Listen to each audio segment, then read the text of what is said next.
So it is with great pleasure that I can introduce my friend, Professor Levy, as our very first speaker for the Distinguished Speaker in Innovation series, co-hosted by the Monk and the Innovation Policy Lab. Karen, apart from being a good friend and a fellow to a long road by now, about thinking about innovation, equity, and the future of prosperity in various places, including CIFAR, the Canadian Institute for Advanced Research. She is also an associate professor of information science and an associate member of the faculty of Cornell Law School, and field faculty in sociology, science and technology studies, media studies, and data science. She researched the legal, organizational, social, and ethical aspect of data-intensive technologies, particularly the impact of data-intensive technologies on work and workers, and had an excellent book, which I highly recommend and force all my students to read. And she's, as you will hear, quite interested in what happens when we use digital technologies to enforce rules and make decisions about people, particularly in a context marked by a condition of inequality. And I think a lot, but not all, of her talk is based on the book that I force my students to read called Data-Driven Truckers, Technology in the New Workplace. In the New Workplace Surveillance, which was published in 2022 by Princeton University Press. And apart from being a fellow of CIFAR with me, she's also a New America Fellow. And with that, the floor is yours. I just have to say, you should have like a small note and pencil. If you want to ask questions, write them down. We also have quite a lot of questions coming online, and I will moderate that later. All right. Hello. Thank you, Danny. I'm very pleased to have the opportunity to join all of you today. I've really enjoyed my day here, getting to talk to some of the folks who comprise the Monk School, and I just am very grateful for the invitation. So as Danny mentioned, I'm a sociologist and a lawyer by training. I've been interested for a long time on the impacts of technology on work and workers. The deepest dive I've taken in that respect is what I'm going to talk with you about today, is my work about truck drivers. This is the book to which Danny alluded. But I've also done some research, which if people are interested, I'm not going to present today, but we can talk about it in the Q&A if people would like to, about other sectors of work, like service work, retail labor, other generally low wage work. But for today, I thought what I would do is kind of take you on the journey of my work with truck drivers. So I started studying truck drivers in 2011. I didn't know at the time that it would be like a solid third of my life would be spent hanging out with and learning about the trucking industry, but life takes you in unexpected places, and it's been a really rewarding journey. It's a great group of people who comprise the long-haul trucking industry, and I really felt very grateful for their generosity in letting me do research with them. Most of the work I'm going to present today is ethnographic, which is to say I spent time talking to truckers, going to the places where they are, talking to other folks involved in the industry, like safety managers and insurance agents and regulators and really device vendors, like anyone who would talk to me. I went to 11 states it's in the United States, I should clarify. There's other pieces of the analysis too, but the bulk of the analysis was just hanging around and talking to truckers and other folks about how this technology was affecting their lives. And whenever you do that kind of work, you owe a really big debt of gratitude to the folks who welcome you into their environment. So I always like to start by recognizing that. Let me start by asking you all a question. A lot of times when I talk about trucking in academic circles, there's not like a ton of overlap in the Venn diagram between folks who go to university talks and folks who have a connection to the trucking industry, but sometimes there is. Is there anyone in the room who would like to, you don't have to share if you don't want to, but who has some connection to trucking, maybe a relative, firsthand experience in the industry? Not a one. A one. Okay, do you want to say what it is? Your grandpa was a trucker. Wonderful. A long haul? Lots of stuff, as many of them do. Yeah, somebody else had a hand up too. Yeah. Your mom's cousin owns a trucking company. Is that long haul? Yeah, that's great. That's great. And you, Peter? Robotic, yes, that's right, right, which we'll get into in a little bit. Robotic trucks in the mining industry, which is a really interesting, has not been a focus of my research, but I know from Danny quite a bit more about the mining industry than I used to, and it's a really interesting sector in which some of these technologies get deployed. So some of you have some background in trucking, but most of you don't. So for those of you who don't, let me give you a very quick primer on the way the industry is organized, the way trucking work looks, some of the characteristics that make it sort of a unique workplace. I sometimes refer to truckers as human infrastructure. What I mean by that is, infrastructure like a bridge, you notice kind of only when it breaks down, right? Or only when it's causing you trouble. You don't really notice it so much when it's operating in its kind of normal state. And trucking is kind of like that. We notice truckers when there's a problem, right? When we're trying to pass them on the highway, when we don't want to build a truck stop in our town, when there's a supply chain disruption, right? Like there was during the COVID pandemic. But a lot of times, other than that, their work is fairly invisible, even though we are highly, highly dependent on truckers for moving all kinds of goods around at a really significant rate of speed around the country. Truckers have a little rhyming saying, as you'll see, they have several little rhyming sayings, but one of them is, if you got it, a truck brought it. If you look around this room, look at the clothes you're wearing, you look at the things in your bag, look at all this furniture, there's a very high likelihood that probably all of it, or close to all of it, was at some point on a truck being driven by a truck driver. They just touch almost everything in our lives. Like they're about as essential as workers can be. The focus of my talk today is going to be long haul drivers. Those are the folks who are not your delivery drivers who are bringing packages to your house, not your UPS or your FedEx driver, although there's a lot we could say that's interesting about those folks too. Instead, these are the folks who are driving very long distances routinely, and that means that they're away from home, often for several nights in a row, right, for days or even weeks at a time. And that's been the focus of the work that I've done. There's about 2 million of them in the United States. I will not give you a deep dive into the political economy of the trucking industry, but what it's useful to know is the following. So in the US, trucking is a deregulated industry, as most are, but it wasn't always that way. So up until 1980, if you wanted to operate a trucking company in the US, you had to get government approval to do that. The government set standard rates in trucking and issued you a certificate to operate. So it was a pretty tightly controlled market. And that all went away around 1980. The result of that, there were many results of that, but the result of that that's relevant for our purposes is that trucking became a really competitive industry and a lot of companies went bankrupt. It was sort of a race to the bottom, very thin profit margins for companies. And what it meant for truckers is that their wages declined really precipitously. So a trucker in 1980 made about $110,000 US dollars in today's dollars, about $110,000 in 1980. A trucker today makes between $47,000 and $50,000 in today's US dollars. So roughly half, their wages declined by roughly half. And that's been pretty stable over the last few years. So, trucking wages sort of have never really recovered, so have certainly not recovered to their pre-deregulation state, but they've been pretty stagnant for quite a while. There's a few dimensions of this. One of them is that truckers are exempt from the Fair Labor Standards Act, which is a law that gives workers, overtime protections, other kinds of workplace protections. Truckers are explicitly carved out from that, so they don't get those protections in US law. And one dimension of this too is that there's a huge amount of churn in the trucking labor market. So for very large companies, the churn rate or the turnover rate approaches 100% per year, which is to say for very large companies, they lose almost all of their drivers in a given year. Every driver will turn over, or more than 90% of drivers will turn over. For smaller companies, it's a little bit lower. It's about 70%, but it's still quite high. That's kind of equivalent to the type of turnover we might expect to see at Panera, for example. Despite this, truckers, it's often what's termed a driver shortage in trucking. There's not enough human truckers to do the job of trucking. Truckers will be very quick to correct you that there are plenty of qualified human drivers. What there is a wage shortage, that there aren't enough truckers who are willing to do the job of trucking at the wages that are being offered.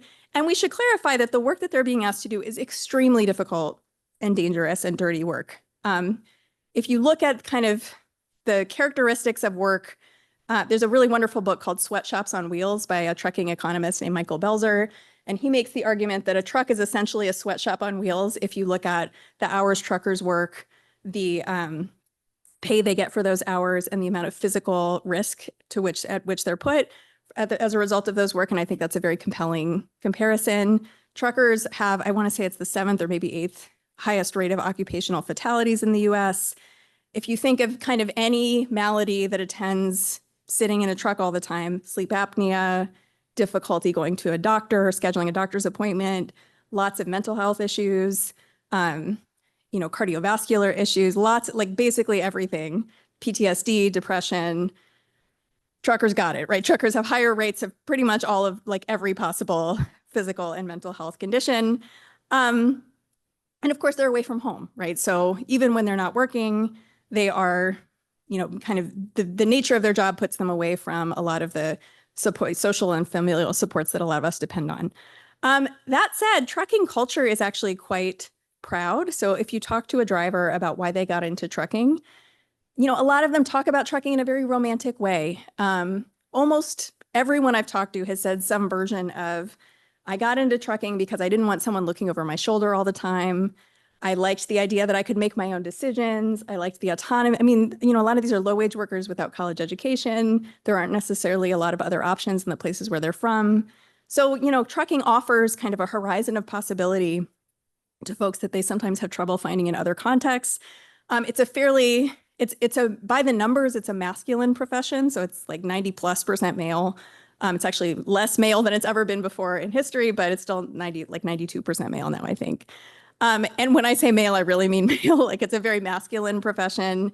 There's kind of like a cowboyism that's sometimes associated with trucking, kind of a tendency to kind of be a little bit disparaging towards bureaucracy, towards law enforcement. Of course, as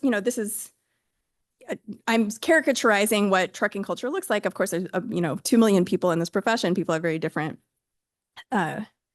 personalities and ideologies, but these are kind of some of the dominant occupational culture. Just to give you some idea of what I'm talking about here.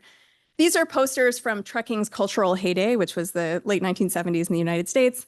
I put these up here, like not, of course, because any of the truckers I talked to looked like this. None of them did. But because I think they offer like a very visceral snapshot of kind of the sorts of cultural values that inhere in the industry, even today, even though these are old. And you can see what those are, right? Virility, stamina, contempt for law enforcement, right? You can see the sheriff kind of running away from Peter Fonda. Those are the types of things that you sort of see spoken about in trucking culture, even today, fairly regularly.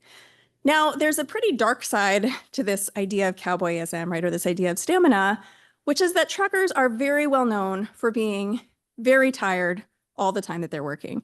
Truckers have another little rhyming saying, which is, if the wheel ain't turning, you ain't earning. What does that mean? So truckers are paid by the mile that they drive, right? They get a flat rate, like 50 cents, say, for every mile that they drive down the highway. This is the standard way truckers get paid. And what that means is that they are incentivized to drive as much as possible. They are not paid at all for the time that they are stuck in traffic. They're not paid at all for the time that they are, not able to pass a road because of weather. They're not paid at all for the time they're waiting to be loaded or unloaded at a terminal, which can be several hours, right? Like they're not paid at all for the time that they're changing a flat tire, right? There are huge parts of their day that are very routine for which they are uncompensated. So for that reason, they're incentivized to drive as much as they possibly can because the way they make money is essentially this piecework basis where they're just compensated by miles driven. And what that often means is that truckers are incentivized to drive well past their physical and biological limits. So there's a very long and interesting history that I won't get into today of ways that truckers have stayed awake in order to do what they need to do to make a living. A lot of times, some of these are legal means, some of these are illegal means. A lot of them involve substances. But it's what truckers often feel like they have to do in order to get the job done. I don't think the public knows very much about this, but I think the time when it probably entered public view most acutely was about 10 years ago when the comedian Tracy Morgan was in a major accident between his tour bus and a truck. I don't know if anybody remembers this. Nobody. Oh yeah, a couple of people remember. Okay, so Tracy Morgan, right, very popular comedian. And his tour bus was in an accident with a Walmart driver. one of Tracy Morgan's associates was killed, and Tracy Morgan had very serious injuries. The Walmart driver, in the subsequent investigation, it came to light that he'd been on the road for 28 hours straight prior to the accident. That's like a pretty exceptional length of time. Like, that's longer than a lot of truck drivers would be on the road, but it's not so exceptional, right? Those lengths of time are not at all unheard of for someone. And obviously it's not safe for a person to drive for 28 hours. Okay, so if you think this is a problem, right? If you think truckers shouldn't be allowed to drive for as much time as they do, I mean, the federal government in the United States would agree with you. For the last about 80 years, the Department of Transportation has promulgated regulations that cap the number of hours a trucker can drive each day and each week. These are called the hours of service regulations. We will not get into a boring conversation about exactly what those hours of service regulations require, but it's basically a trucker can work for about 70 hours a week and it can drive for about 11 hours a day. There's ins and outs to all those rules, and they've changed several times over this last few years. But what you need to know for our purposes today is not how many hours a trucker can drive, but how they keep track of those hours. And the way that they've traditionally done it is using a piece of paper that looks like this. This is called a trucker's paper logbook. You can buy a book of these, or up until recently, you could buy a book of these in any truck stop for a couple of dollars for a month's worth. And if we had a little more time together and people were interested, we could actually walk through exactly how you go about filling these out. They're very easy to fill out. What's in the middle here is called the grid graph. This is basically, these are the hours of the day. And all the trucker does is you take a pencil and a ruler and you make a line indicating when you're driving, when you're sleeping, when you're on duty doing other things, et cetera. And at the end of the day, you add those numbers up and they have to be less than the federal cap. These are not pay documents, they're just regulatory documents. So they're not connected to how much money you're actually making, which is important. But you're required by law to keep these up to date. You have to be prepared to show them to law enforcement if you get pulled over, if you go through a weigh station. You have to give them to your employer when you're finished with a haul. You have to keep the last 8 days of these records up to date. The problem with this system is that this is just an eminently falsifiable system. So if you talk to truckers about these logs, they will often call these documents their coloring books or their comic books or their swindle sheets. Like, nobody takes these seriously. It's a huge open secret in the industry that because truckers have these incentives to stay on the road and to keep driving, and because these are technically very easy to falsify, right? If you are 15 minutes from your pickup point, what are you going to do? Are you going to just stop for the night for sometimes as much as 34 hours before you're authorized to start driving again? Of course you're not, right? You're going to get to where you need to get to, and you're going to just sort of fudge the log, right? You're going to make it look like you got there within the legally prescribed amount of time. There's probably not even a safe place to pull over, right? We also don't provide enough parking or other kinds of infrastructure to allow truckers to stop and get the rest they need when they need it. So a lot of times truckers are really they have no choice but to just falsify the log and move on with their lives because that's what their employers expect of them. So this has been the system for many years, since the 1930s, up until a few years ago. In 2017, the United States passed a legal mandate requiring all truckers to use an electronic log instead, an ELD, electronic logging device. I'm showing you here one that's actually pretty old. You can see the date here is 2009. But I picked this one to show you because you can see it has the same grid graph in the center. So basically all this is a digital version of that previous piece of paper that I showed you. This is hardwired into the truck's engine. So it knows when the trucker is, or it can infer when the trucker is driving, how long the truck has been driving for, et cetera. It keeps track of all of this data automatically. Turns out it's not impossible to falsify these systems, but it is much more difficult to falsify these systems than it was using paper and pencil. And so the federal government kind of turned to this as a solution to what they perceived as the problem of overly fatigued drivers and an ineffective enforcement mechanism. So since 2017 in the US, all truckers have had to use these. I'm not talking that much about Canadian drivers today because I didn't do my research in Canada, but Canadian drivers actually also quite recently have become subject to an ELD mandate that looks not so dissimilar from the US mandate. So they also use systems sort of like this. Based on what you know about truckers, you can probably kind of guess how amenable they were to being told they needed to install these devices in their trucks. they were generally unhappy. So I started talking to truckers before the mandate passed, about 6 years before. And I tried to understand, how is it that truckers and trucking companies are understanding this device? This device is kind of the centerpiece of my book, right? I'm trying to understand it as a cultural object, a legal object, an economic object. These are just random quotes from my fieldwork that kind of get at like the perspective that a lot of truckers had that this device was treating them like a criminal or treating them like a child, right? That it was making them responsible for a system that was not set up to allow them to succeed by kind of just policing them harder about the timekeeping regulations, but was not addressing things that they actually saw as problems in the industry, like the compensation scheme, like the lack of parking, like other organizational issues that they think could have allowed them to do their work without being so tired. Okay. Now, one of the reasons there was so much pushback from truckers about these systems has to do with what else these systems can often do. I know you can't really read this, and that's okay. What I'm showing you here is a spec sheet from a brochure for a vendor that sold different models of ELDs. And you can see I put an arrow next to this line that says hours of service. So that's everything I just finished talking to you about, right? That's this capacity to keep track of this regulatory compliance around the hours that truckers drive. But you can see that ELDs, these devices that get installed in trucks, do a lot more than that, right? Like all of the models in this case, and really all of the models on the market, do much more than tracking just the truckers' hours of service. So what else do they do? It turns out they do a lot of things that are very valuable to truckers' employers. They keep track of all kinds of behaviors in which the trucker is engaged in the truck. Things like real-time speed, things like hard braking, things like changing lanes without signaling, things like deviating from a pre-specified route, running analytics on things like what time of day the trucker leaves in the morning, all kinds of stuff. Things like fuel economy is like a huge driver in the cost industry, in the trucking industry, of a huge driver of cost. So that was one thing that a lot of companies were very interested in.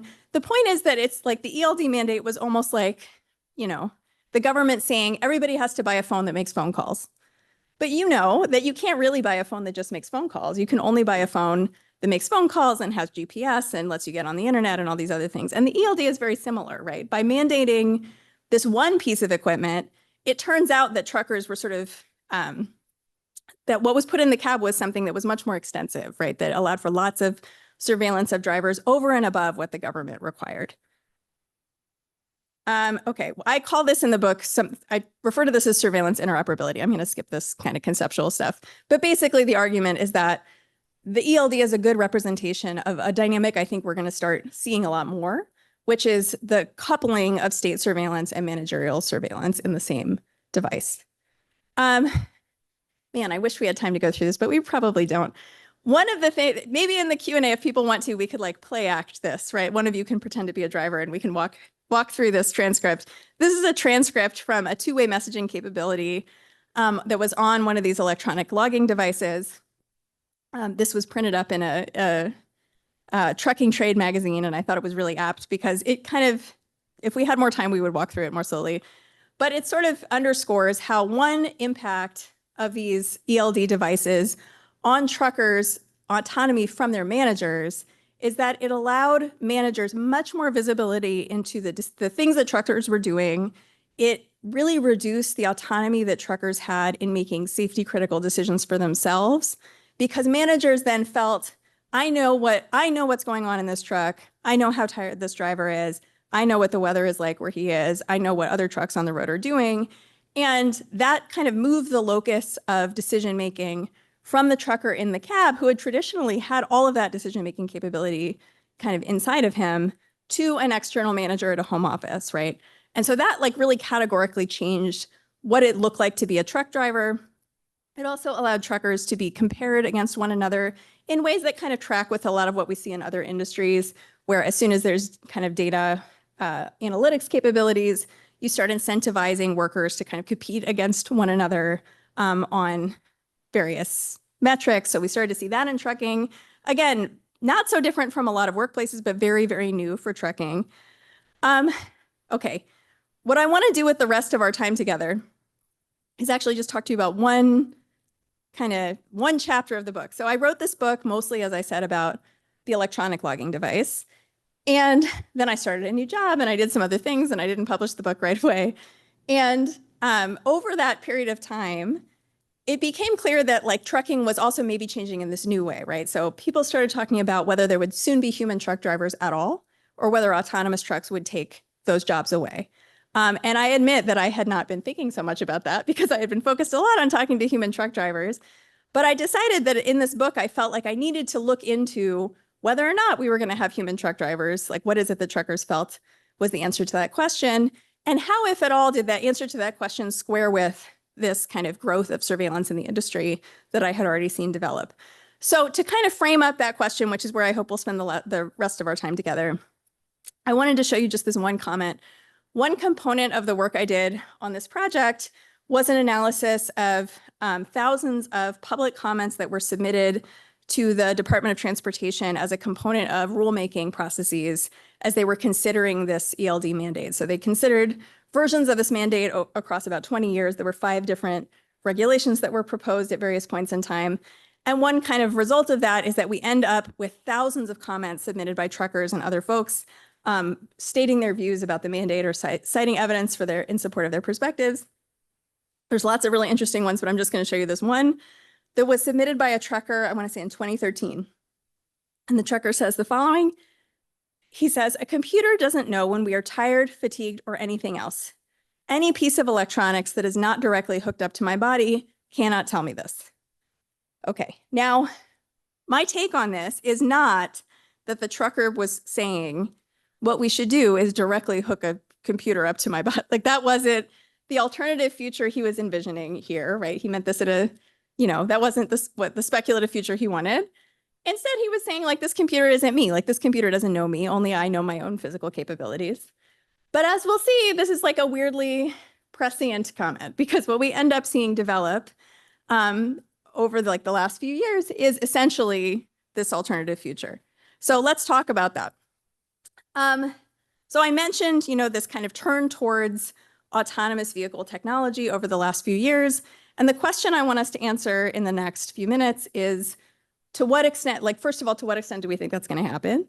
And how is it that we should understand the rise of AI in trucking kind of as a corollary to or in relation to the rise of surveillance in trucking? It's not surprising, right, that I'm sure this is known by all of us. The question of what jobs automation will put at risk is not a new one. It's one we've been asking for years, probably about 50 years at least. Economists have a question, what kinds of jobs are most at risk based on different waves of computerization, different waves of technological change. I'm going to go through this quickly because this could take forever if we spent a lot of time on it. But this is just to illustrate for you. This is a paper from 2003, so 23 years ago or 22 years ago. Frank Levy is no relation to me, but though he's a nice guy. But this is a paper by some economists that tried to kind of forecast what jobs were likely to be safe from automation and technology as it existed in 2003. Those economists kind of break down jobs, the kind of riskiness level of jobs based on whether those jobs consist of what they categorize as analytic and interactive, so sort of cognitive versus manual tasks, and then routine versus non-routine tasks. So could you sort of write down what you do and you're repeating those steps over and over, or does the job consist of knowing what to do in situations you haven't seen before? And you can see, actually, I underlined here truck driving. They thought truck driving was likely to be safe from computerization in 2003. Why? Because it was manual, but it was non-routine, right? And at the time it was, so like a manual routine task, like sorting in a warehouse, for example, was maybe more at risk, but a manual non-routine task was considered not at risk because technology hadn't really evolved to the point where it could deal with, what to do in contexts that it hadn't seen before. So there was some projection that truck driving would be the kind of job that was safe. Fast forward 10 years, and we have another very influential paper by an economist and a computer science professor making another wave of predictions based on kind of the rise of AI it's what it looked like in 2013. And here you see things change quite substantially, right? So at this point, we know that non-routine tasks are actually becoming much more feasible, much more tractable for technological systems to do, right? AI is much better at handling those kinds of tasks than it was before. We've seen huge advances in computer vision, in speech recognition, and lots of other contexts that we might have previously characterized as non-routine. So these researchers say, well, what jobs are most squarely kind of in the sights of AI at this point? And trucking is one of the jobs at the top of their list. So they think that truck drivers have close to an 80% chance of having their jobs automated away within the next decade. Clearly, like we're at the end of that decade now, and we can see that that didn't happen. So the point isn't to say that this was the correct forecast, but the point is that we've been trying to make these forecasts for a long time. And a few years ago, there was a lot of concern that truckers would all lose their jobs fairly quickly, right? That there might be a real phase shift in employment within this industry. We see a lot of VC funding, around this time in the mid-2000s being directed towards self-driving vehicles, self-driving trucks especially, some very prominent demonstration projects by big self-driving truck manufacturers showing like how effective the technology can be. This all is starting up about 8 years ago. And the concern here, obviously, is labor displacement, right? So as I mentioned, there's close to 2 million drivers. Many of them come from places where there are not necessarily a lot of other job options. It's not obvious how you might reskill or retrain these workers, what you would retrain or reskill them to do. And, the kind of conception here of what happens to the worker is that the worker is displaced, right? So I really like this image. This is from a Rolling Stone article that came out around this time, where I just feel like it very clearly shows, right, the idea that the trucker is like out of the cab, right? He's displaced from his means of economic provision for his family. He's, his body is kind of rendered redundant by a truck that can drive itself, right? That's kind of the image that's kind of at play in the public conversation here. Now, my own take on this, I feel like this, at this point, like we can see that this didn't happen, right? But why do I think this didn't happen? I think one of the reasons is that we very, very seldom see technological change result in very sudden phase shifts that decimate whole industries immediately. We definitely do see that autonomous truck technology, there were lots and lots of technical, economic, and political setbacks for them. Now we have just the first few autonomous truck routes. I think there are 2 in the country. There might be 3 in the southwestern United States. But it's been very slow, right? Very slow. Where I live in the northeastern United States, where you guys live here in Toronto, I think it's going to be a very long time before we get self-driving trucks because of the weather, because of traffic, because of the way the roads are, right? Like it's not an accident that where these projects have been more successful is in places like Texas, right? Where you have lots of land, you can dedicate a separate lane for autonomous trucks. The weather is good. It's very predictable, right? But that's not what most of the United States looks like. It's not what most of Canada looks like. So that's one of the reasons, among several others, why I think we should expect instead to see a much more gradual slope in which humans and machines labor are integrated with one another rather than just this total replacement. There are other reasons for it too. I'll go through this more quickly, but there's a lot to there's a lot to being a truck driver that isn't just driving a truck. Truckers secure loads to flatbeds and make sure that freight is refrigerated and change tires and interface with customers and move through. They do what's called a yard move, which is where you move kind of like the plane does at the airport, right? Like they maneuver in unmarked lots to different bays. They do all kinds of stuff, right? Some of this could be automated probably eventually. But not all of it is automatable now, right? So even if the core task of driving might someday be automated, we would still have to kind of rethink organizationally how we would account for all these other task drivers do. This is the case, I think, for lots and lots of jobs. This is from Michael Polanyi, who's kind of more pithily making this point. There's a lot of public concern about self-driving vehicles. If people are scared to get in self-driving cars, which they are, about 70% of the public says that they have a lot of fear or anxiety or wouldn't want to get in a self-driving car. You could imagine how they feel about self-driving trucks, which are much bigger. There are data security concerns, right? There are lots of safety concerns. I don't know. Has anyone seen the movie Maximum Overdrive? I'll be shocked if someone has. Yes. Way to go. Do you like it? It's not very good. It's not good. It's one of Stephen King's very early movies. It's from, I think, 86. But I put it up because it's a horror movie about self-driving trucks, right? Which is not an accident, right? It's a scary situation, we've seen that people really the public has been really resistant in a lot of places to self-driving vehicles.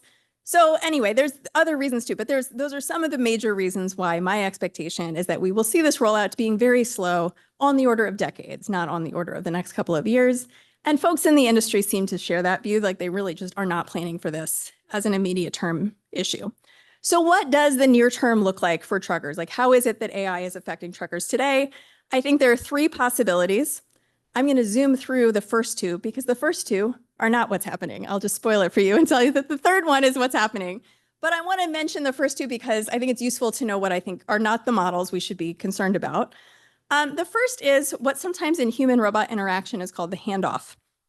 So the handoff is the idea that I'm sure you've heard, where one way we could think about humans and machines dividing up a work task is to think about the work task as kind of a baton, right, that gets passed back and forth. And the human does the part of the task to which the human is best suited. And the machine does the part of the task to which the machine is best suited.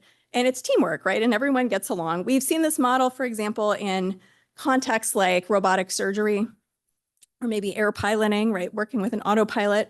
It doesn't look like this, but this is a piece of clip art that came up on Google when I was looking for illustrations of the human-robot handoff, and I just thought it was funny, so I put it on the slide. But we've seen this be a fairly successful model in some sectors. In trucking, what might this look like? So these are some quotes from various, the Trade Association in Trucking and an auto product manager. Auto was a self-driving truck company. And the view here was that, like, while the machine is holding the baton, which is to say while the truck is driving itself, what is it that humans are doing? So the ATA says, well, the human truck driver would be unshackled from the wheel, which I thought was a very interesting choice of word to describe the folks who work in their industry. And they would do things like inventory management or customer service. Auto, right, which is trying to sell these things, says actually the person could learn a second trade or nap or chat with their family, right? The image is like that, you know, you're on break, basically. You're not doing any of the work of driving a truck. The problem with this image in trucking, this is more complicated than it looks, this looks more complicated than what you need to understand from it, is that technically speaking, where we are with autonomous vehicles does not allow for the kind of baton passing that is modeled in that idea. So there are the Society of Automotive Engineers puts out the schematic that divides up autonomous vehicles into different categories. There are 6 different categories. And we're not going to run through all of it. But the point of me showing you this is just to say where we are with self-driving vehicles now is about a level 2. Some people argue we're getting close to a level 3 in certain contexts. What that means is that there are contexts in which the machine can take over driving, but the human is always required to monitor the driving environment in order to know when they have to take that baton back. So even like the Tesla autopilot is a level 2 vehicle, right? So that means if you have a Tesla, don't tell me if you have one and you don't do this, but if you have a Tesla and you put it in autopilot mode, you're supposed to like have your hands on the wheel still and be constantly paying attention to the environment. Tesla does a not so great job of enforcing this expectation. But like this is supposed to be the expectation, right? Is that like the car will pass the driving test back to you when it doesn't know what to do, right? Now, and some people think this is a really intractable problem for self-driving vehicles altogether, that it might be very difficult for most driving environments to get past any kind of level where humans don't have to maintain awareness of the driving environment. Now, I'm not going to go through all of this, but let me just say, what are the problems with this model? So one is, guess what humans are super terrible at doing cognitively? Sitting there while nothing happens for a very long period of time, and then all of a sudden responding to an emergency. Like, we just can't do that. Our brains are not built for it. There's some super, super interesting studies they're called the Mackworth studies. They were done with radar operators during World War II, whose jobs sort of resembled this, right? Like they would sit there waiting for an emergency blip for hours. And it turns out that they were pretty bad at it, right? Like after a certain period of time, they experience what's called vigilance decrement, which basically means you stop paying attention, right? It becomes harder, your response time becomes slower because we're just not good at that. In human factors, this is sometimes called, I really like this phrase, the hours of boredom and moments of terror problem, which I just think is like a very pithy way of saying we're like not made for that.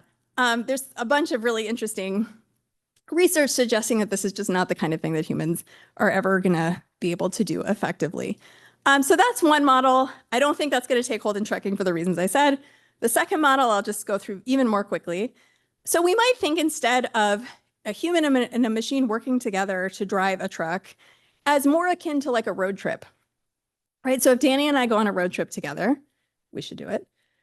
What will that look like? It won't look like me saying, Danny, take the wheel, like whenever I don't know what to do, right? Instead, what it would look like is I take the wheel for a period of time during which Danny can take a nap or do whatever he wants to do. And then there's some controlled moment where I leave the driver's seat and I go take a nap and Danny is fully responsible for driving the car, right? Like instead of dividing up the task, we're dividing up the route.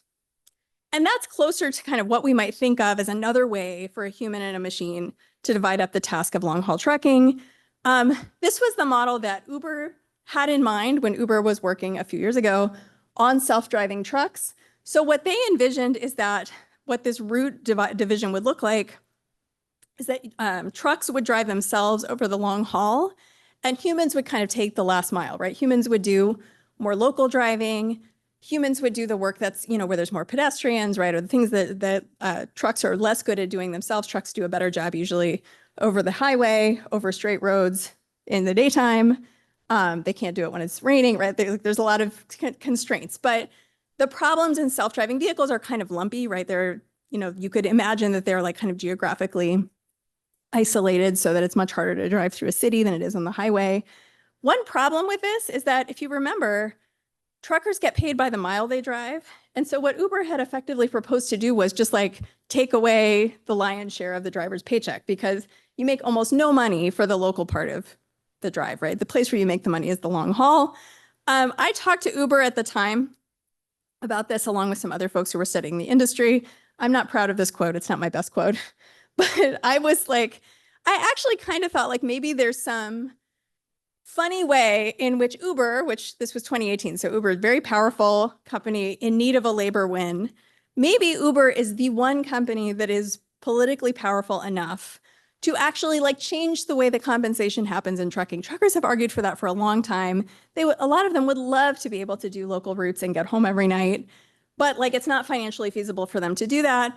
And I thought maybe this is a strange bedfellow situation where Uber, in order to get their system to work well, could effectively like lobby the FMCSA, which regulates trucking, to change the pay structure of trucking, could lobby the industry to change the pay structure, and like maybe everybody benefits.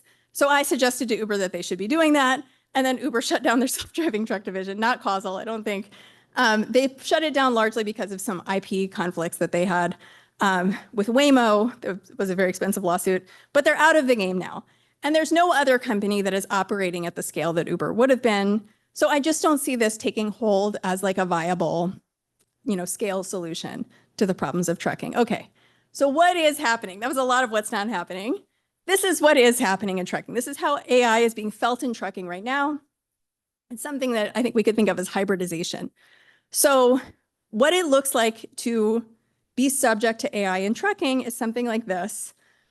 This is a cartoon from a trucking magazine called Landline. The cartoonist Mo Paul is a very, very nice person. I have gotten to know him, and he lets me use the slide, which I very much appreciate. And he drew this cartoon that accompanied an article called something about the RoboTrucker, right? So it's where I got the title for this talk. And it's a cartoon, right? So like these aren't necessarily actual technologies, but they actually like are very, very close to, or like actually some of them are actual technologies, like they're only barely exaggerated. So what are the kinds of things that Mo is alluding to in this cartoon? So one of the technologies he's alluding to are AI augmented camera systems. So one very, very common thing that you see in a lot of trucks now is, I told you how the ELD, the electronic logging device, is often, part of this broader fleet management system that monitors a lot of stuff that truckers do. One component of that now is often a camera, right, that faces inward, that's trained on the driver's face, and that's augmented by AI to detect signs of fatigue. So this might be something like detecting when a driver's eyelids are fluttering or when his head is nodding, right, because he's getting tired. Those are really common. When that is detected, a lot of times it'll send an alert to the trucker's manager. It might sound an alarm. It might flash lights in the trucker's eyes, right? But it does various things to try to deal with the fatigue. I'm just going to run through these quickly. Another set of devices in this category are wearable devices. So I know you can't read this, but this is a vest that Mercedes was piloting a few years ago. The driver would wear the vest and it would monitor the heart rate of the driver. It was also then connected to the truck. So the idea was that if the trucker was either fatigued or suffered a heart attack or something like that, the truck would pull itself over, right? Would take over from the driver and then would pull itself over and call emergency services. This is something called the smart cap. This gets used in mining too, I believe. The smart cap is a hat or a headband that worker wears, and it runs a constant EEG on the brainwaves of the trucker. Again, like looking for signs of fatigue or signs of disruption, cognitive disruption. And again, is usually then integrated with these fleet management systems to issue an alert to the driver's manager. So, there's a bunch more technology. Like I'll stop, but this is like a headset from a company called Maven Machines called Copilot that detects when a driver is checking their left and right mirrors, tries to make sure they're doing that enough. There's another one of my favorite ones is I don't think it's around anymore, but it was a startup that from a company in Latvia that would issue what they described as a gentle electric shock to drivers when the driver became too tired, right? Like there's a huge development space. And the reason I'm bringing all these up to you is because like, I want you to just recognize, and I'm wrapping up now, the distance between these narratives, right? So the narrative on the left, the narrative that I think is kind of more dominant in our discourse about automation and work or AI and work is job loss, right? Is displacement. You don't have this job anymore. Like you're not in the cab of the truck. But if you actually look at how AI is being felt in trucking now, not at all the case, right? Like I don't know that we could count any drivers who have lost their jobs because of AI. But the nature of what that job looks like the quality, not the quantity of work, is what is really different.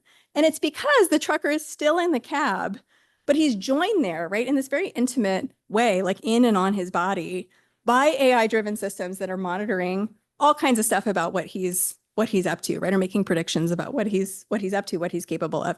So I think, it's really critical that we recognize, I think we should keep our eyes on both of these things, right? I think they're both risks, they're both threats. And from a policy perspective, I think we need to think both about the displacement question, but also about this question related to the dignity and quality of work. The last thing I'll say, this is the final bit, is that I think conceptually, another thing this kind of clues us into is that I think the sort of naive take is that automation and surveillance are substitutes for one another, right? You either have a human worker and you watch them very closely to make sure they're doing what they're supposed to do, or you remove that worker by just automating their job. And in fact, what's happening to the truckers is not that you see those things as substitutes, right? Instead, you see them as complements. So automation, right, the semi-automation of autonomous vehicles or the rollout of AI into these behavior monitoring systems is part and parcel of the surveillance to which truckers have become increasingly subjected over the last decade, right? So in some ways, this is just an intensification of the surveillance that they've faced. And so we should just keep that in mind conceptually, that these two things are actually very tightly connected. These images, by the way, I'll say this very quickly, are just meant to represent that actually a lot of the technologies I've talked about now are making the leap from commercial vehicles to passenger vehicles. So by 2026, all passenger vehicles, if it happens on time, all passenger vehicles in the US will need to be equipped, new passenger vehicles will need to be equipped with impaired driver monitoring technology. The feds are still working out what that looks like, but it very likely looks pretty similar to like what truckers are subject to: fatigue monitoring, maybe blood alcohol monitoring, et cetera. The EU has some similar regulations that they're rolling out too. So these types of things, whether you care about truckers or not, are the types of things I think that are coming for all of us in the spaces in which we drive and use the public roads. Thanks to all the folks who helped make this work possible for me. Thanks to Danny for inviting me, and I'm looking forward to having a conversation with y'all. I'll start with somewhat exaggerated, but I'm not sure. So I've been reading a lot of history of the Norse, Vikings. We love them. The great masculine. Yeah. Yeah. Well, also people tend to forget that most of the people in that period were serfs because we needed food. Mm-hmm. We needed the things that move the sheep would have been a human. And it looks somewhat eerily similar to this guy over here So what I'm wondering is whether one of the things that you see is indeed a society, both because of corporate, your Latvian startups, but also you said it, all the federal government of supposedly a democratic country.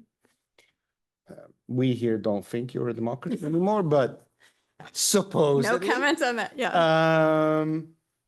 Basically saying that you will have to follow those rules and we will constantly monitor you. You have not even alluded to the fact that this goes to HQ. Mm-hmm. And therefore, if it goes to HQ, it is accumulated over time and then probably also sold to other people. Yeah.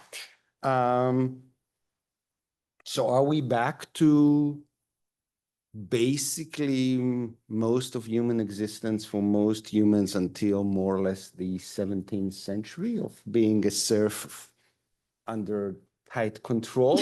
Is that AI, or this is just a stage before AI replaces us? Like, where are we going? Well, that's a big question. Let me first answer an easier component of your question, which is about the third party. So I didn't mention that, but that's absolutely a piece of this, right? So I mentioned kind of the entanglement of government surveillance, state surveillance, and corporate surveillance, managerial surveillance. And I think that's huge. But there's another piece I didn't talk about for the sake of time, which is the third parties for whom these data are immensely valuable. Insurance companies, other like vendors, like a big thing in trucking. I mentioned there's not enough parking. So there are now companies that gather all this ELD data and use it to dynamically price parking spots, right? So they know when they can infer when there's available parking, and then they can charge drivers as much as they think drivers will pay, which is a lot when they're in a desperate situation for a parking spot. So there's a ton of value to be derived from this data. None of that value, to my knowledge, is being derived by the individual driver, right? It's all these other groups. So I think that's, and you know, to your kind of bigger historical point, that to me, I think is that to me is a modern phenomenon, right? Like that interoperability of different surveillance systems, the way in which the state and the corporation and the insurance company, right, like all sort of mutually augment one another. There's even a dimension of this that's about workers' families. So one like little anecdote from my field work, you know, I talked to drivers, or I talked to the folks who like kind of train companies how to implement these systems. And one of the things that they suggested is like, you know, like there was one company I talked to that if the driver had the best safety rating as measured by ELD data, right, as measured by this digital data, they would send a check in the driver's wife's name to the driver's wife. They would send her like $25 if her husband had met the operational goals of the company. And I said, why do you do that? Like, why not just write it to the driver who actually works for you? And they said, well, if you can get the wife on board, like that's actually like more impactful for us. Like the wife will help to make sure that the driver is driving in an efficient way, right? So I think this kind of layering of multiple surveillance systems is to me a modern phenomenon. I don't know if stuff like that was going on in the Viking era, but to my knowledge, it was not. So to put in the perspective, and as we both heard, Yeah.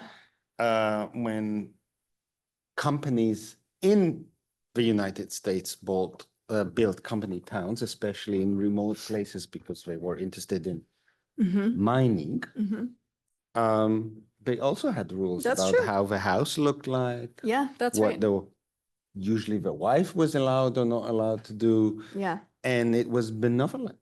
It was in order to prevent them from dying and killing us. Everything was for us. Yeah. Well, so let me speak to that too. So, you know, you might say, I think one very reasonable take would be, you know what, Karen, stop whining, right? Like this is a regulated industry. These people are driving on the public roads. 4,000 people a year die in truck-related accidents, including both truckers and members of the public.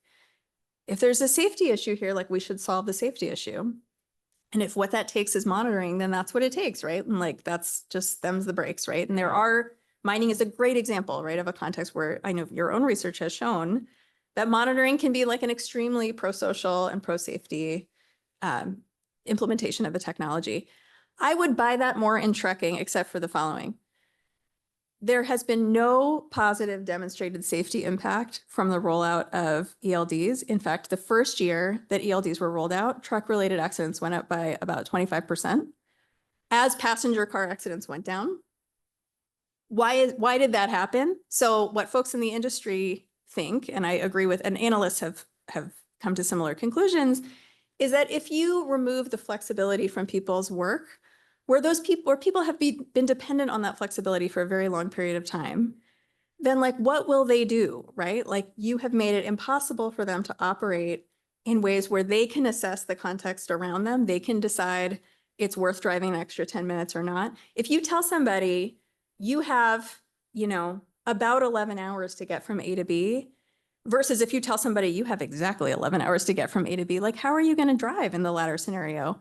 You'll speed more, right? Like you'll drive, you won't stop and get a cup of coffee if you feel like you need one.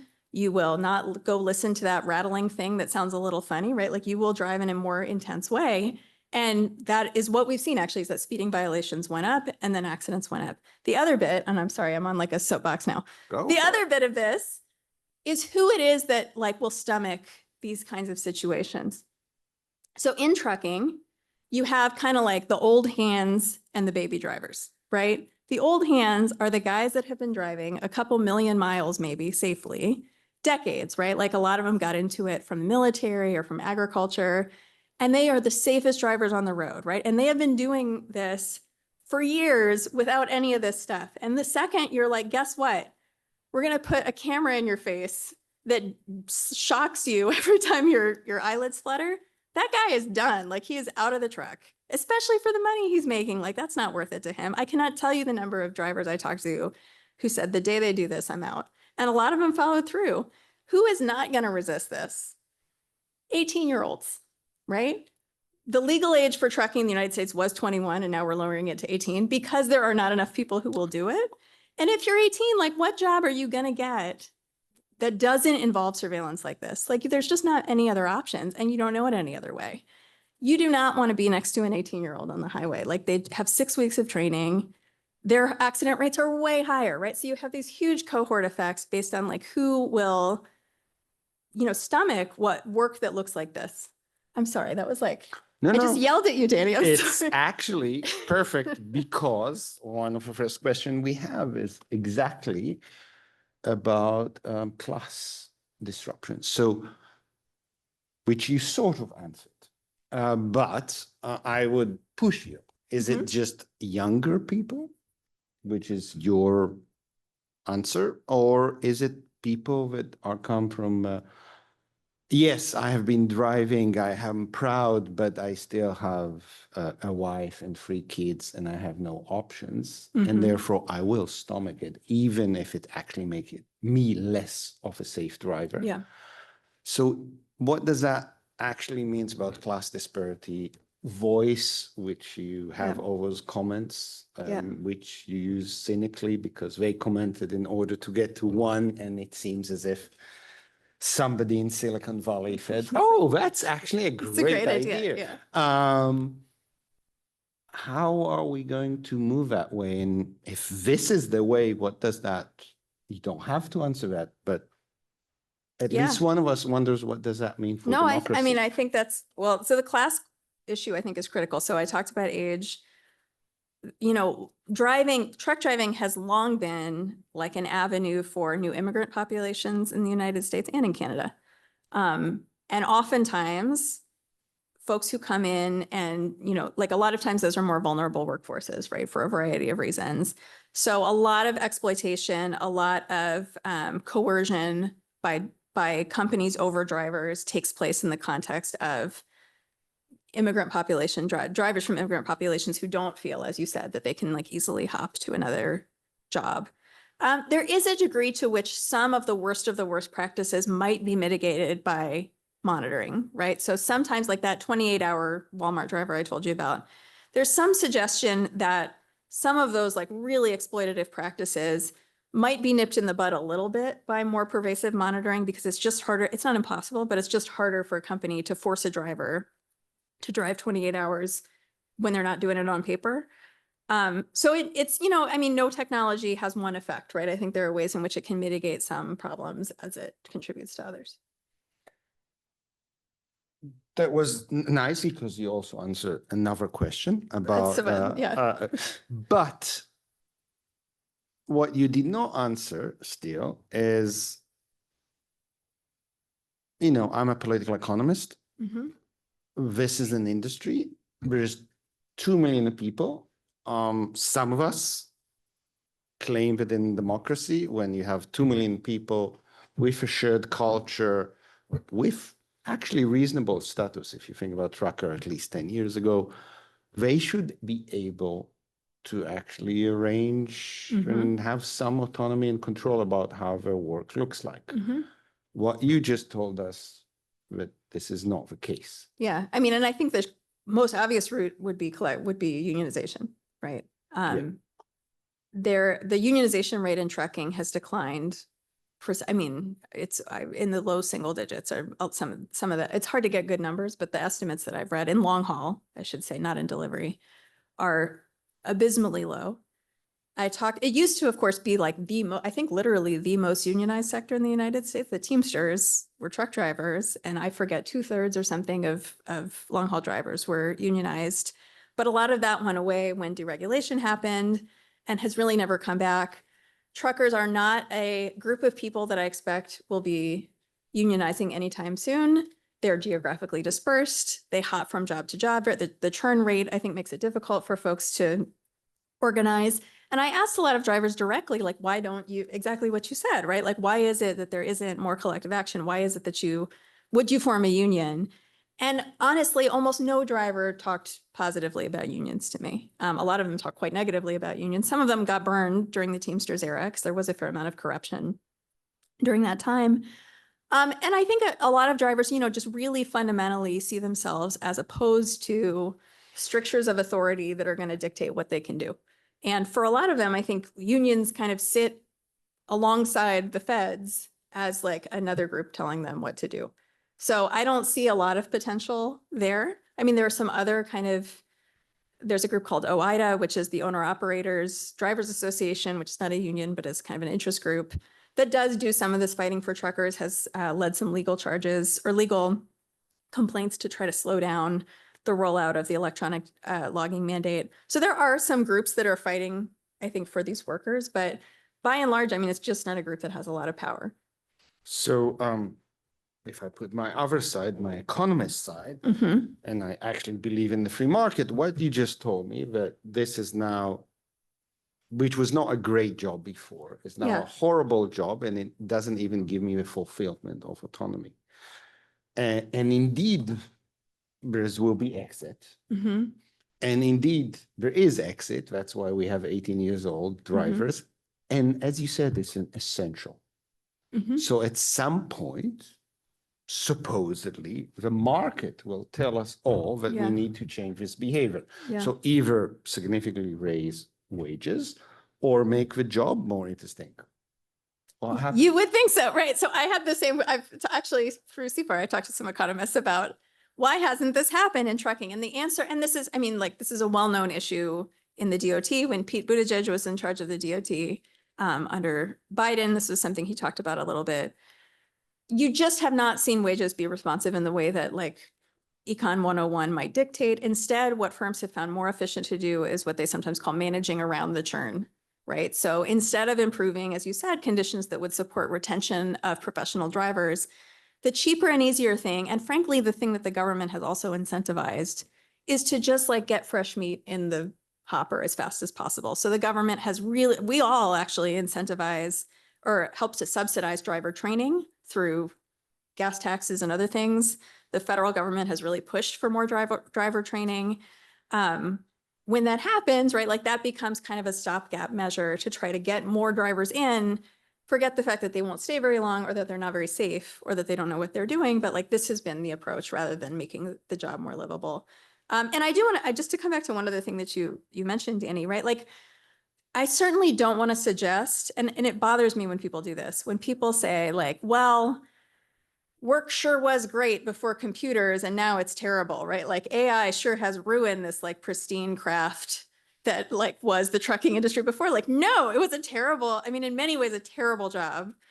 And to me, the solution is not to say like, let's get rid of the tech here. Like, I actually don't, much to some truckers' chagrin, like I don't favor totally doing away with this technology. I don't think this would solve the problem in the industry. Instead, I think what we've learned from this episode is that when we deploy technology to solve a problem, we are often doing it in a way that allows us to avoid the real problem, right? So in trucking, the real problem is just wages, right? Like we're just not paying people for their work. And that's why they're tired, right? Like if we paid them not piece rate wages, but actually paid them for all the time they work, then they wouldn't be so tired and they wouldn't be so motivated to break the law. And we wouldn't need to police them harder with this sort of Band-Aid solution of the tech that like tries to make sure that they're staying awake because they wouldn't be so tired. And I think that actually characterizes many of the rollouts of AI that we see, right? In education, in healthcare, in all kinds of sectors where we decide we don't want to actually deploy the resources or the political capital to address an economic problem or a social problem. And the cheaper and easier thing is to just like throw some AI at it to kind of manage around that problem. Another soapbox. I'm sorry. I just feel like I'm being very aggressive, but I really believe that quite strongly. You sound just like, for all of us Canadian, you sound just like the Air Canada Oh, is that Stewardess that's not good? Union. Oh, okay. No. Okay. I thought you meant the who stopped air traffic Mhm. because they were not paid when the Yeah, plane was not very moving. similar. Exactly. And So they got that, to right? me, it sounds, yes. Yeah. But they got it in somewhat different political circumstances, and they had collective action. Yeah. Which, I mean, one thing that, take or leave this, this is, I'm just spitballing this. I mean, one interesting turn, I think, this is something that we talked about earlier. You know, up until now, technological change has almost always hit the folks at the low end of the ladder hardest, right? Like you look at pretty much every wave of automation. And it's like the tradespeople or the folks without college education that kind of bear the brunt of that, while people at the top part of the ladder, like their productivity is often augmented. This is like very well known. What's kind of interesting about the current moment in AI, especially generative AI, which I didn't talk about today, obviously, is that it has a very different quality, right? Like, so generative AI seems to actually be hitting the folks in the middle and at the top more, right? So folks who are recent college grads, I teach a lot of computer science students, like those students are freaking out, right? That seems like the job losses are actually concentrated among knowledge workers. And you would know better than I do, but I don't know of another time that we could point to a technological change that has impacted that sector of the socioeconomic ladder. Can you think of one? we can think about it. We can talk about it more. But I think it. it's interesting for this reason. Like, I wonder, maybe this is wishful thinking, if it might be like an interesting political moment to occasion some class solidarity around tech and work, right? Because when it's a guy you don't think about, like a trucker or a home health aide, you know, for folks who have more political power, like that doesn't tend to like excite a lot of energy for reform. But when it's a middle class, you know, college grad, like that's just different, right? And so maybe this is again wishful thinking, but I'm kind of hopeful that it allows us to sort of see ourselves as workers that have some collective interest and like might actually be a platform for some reform. Probably not, but I have to have some hope. Good. Okay, great. I'm moving us a little bit. That's just fine. because I have a few other kind of Okay. questions. So two, I think, somewhat technical one. Mhm. One slightly related to what you said, and the other Different?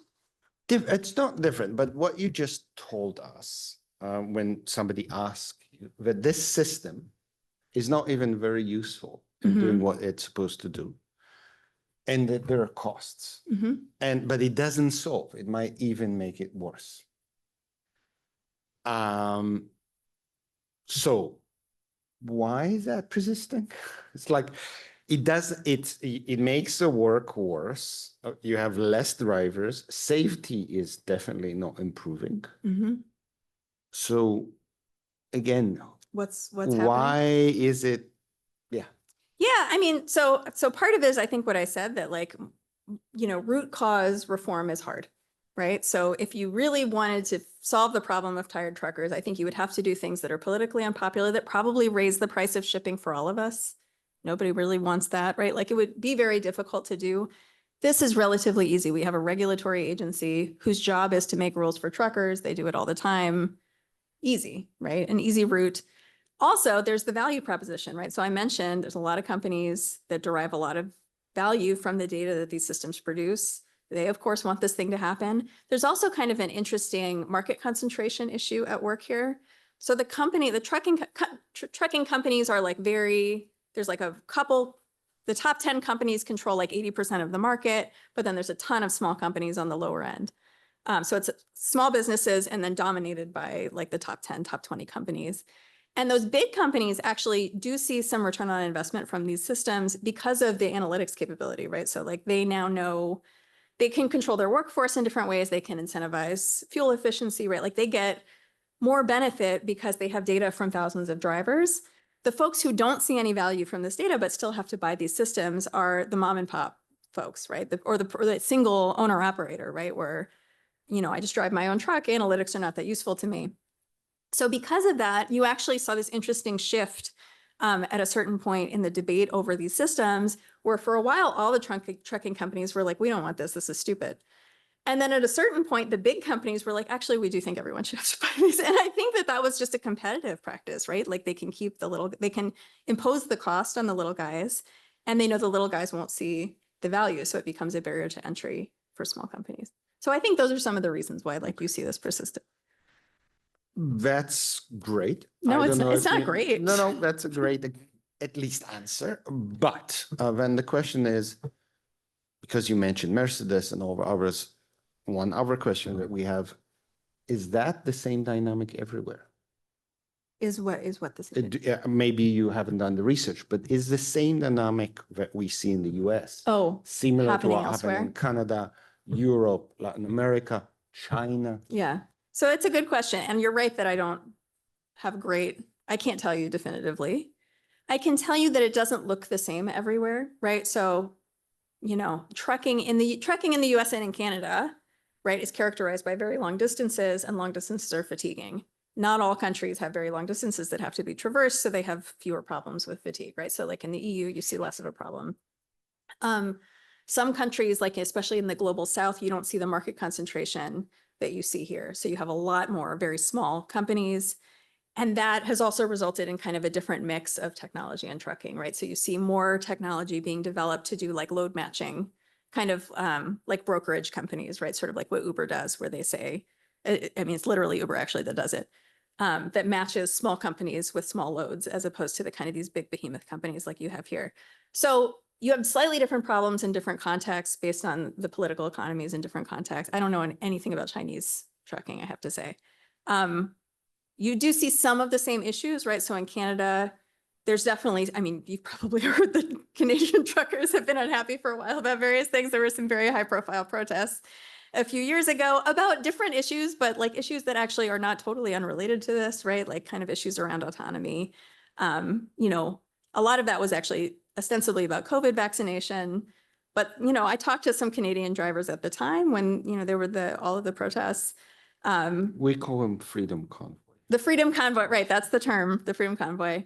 I talked to some truckers who were actually quite frustrated with it because they said, you know what, like this is the thing that truckers should be protesting, not vaccination policies.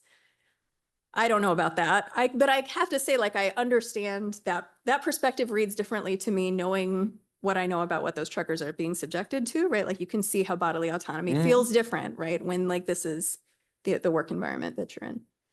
And then maybe one of the last questions.